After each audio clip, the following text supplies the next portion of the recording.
ella està molt més preparada que el que vaig sortir jo, evidentment. Però bueno, jo tenia l'experiència i ella tenia la preparació. I bé, no hi ha hagut cap problema de res, vull dir que ella feia els seus clients, jo feia els meus i no, això no ha sigut res, no. Bé, tot perfecte, vull dir que no. Sí que d'entrada ella feia més lent de contacte.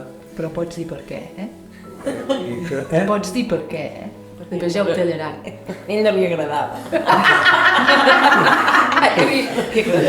Què em vas dir només arribar?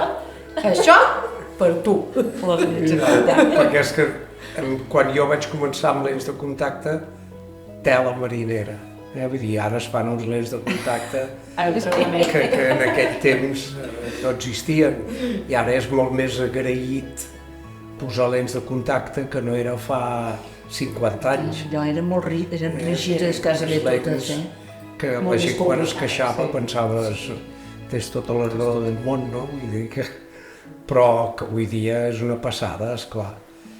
Les primeres màquines automàtiques anaven amb unes plantilles que tenies de tenir tota la paret plena de plantilles. Bueno, allà era un merder d'espant.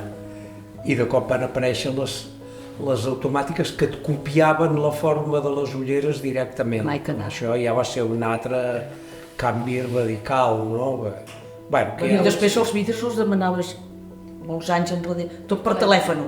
Si t'arribava malament et deien que havies equivocat tot.